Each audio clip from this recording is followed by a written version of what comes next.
Ganito pala kagaling ang two-way player rookie big man ng Lakers na si Colin Castleton, pero bago yan, Stephen Curry sinabi ang identity na meron dapat ang Golden State Warriors ngayon.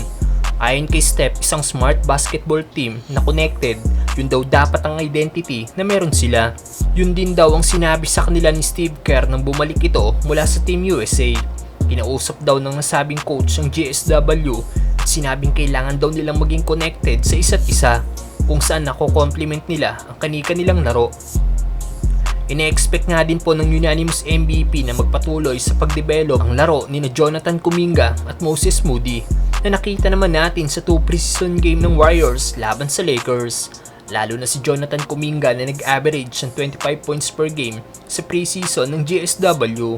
Well, isa nga pong Warriors sa may greatest dynasties ngayong modern NBA, kung saan nakakuha sila ng 4 na kampyonato. Pero lahat ng magagandang bagay ay may katapusan. Naiintindihan din nila na may ilang shot na lang sila para makakuha ulit ng kampyonato. Kaya naman every season count para sa Big 3 ng team. Samantalang Lakers, may natatago pang hidden gems sa mga rookie. Bukod nga po sa 2 rookie na na-draft ng Lakers sa nagdaang NBA draft na sina Jalen Hood-Schifino at Maxwell Lewis, may 3 rookie pa nga po ang Lakers na kinuha bilang two-way player. Nandyan sina Dimoy Hodge, Alex Pudge at Colin Castleton.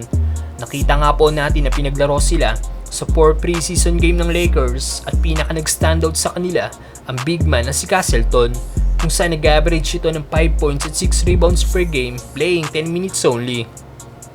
Mas lalo pa nga pong napansin ang galing ni Castleton sa naging laban nila sa Warriors, kung saan nakagawa ito ng 8 points, 7 rebounds at 2 block shots. Ang 6'11 big man nga po ay marunong magdala ng bola. Magaling pumesto sa pagkuha ng mga rebound.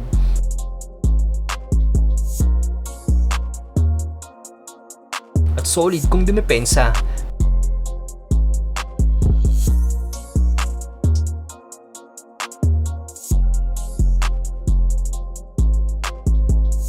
Na may tira din sa labas.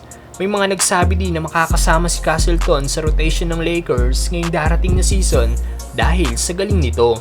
Well, masasabi natin na may future talaga si Colin Castleton dahil sa bata pa ito at malaki pa ang may improve sa kanyang laro. Buting lang din dahil nasa Lakers si Anthony Davis na pwede niyang maging blueprint para maging isa ring dominant big man sa NBA sa hinaharap. Anong masasabi niyo sa laro ni Castleton, mga brother? Pushing, Lewis.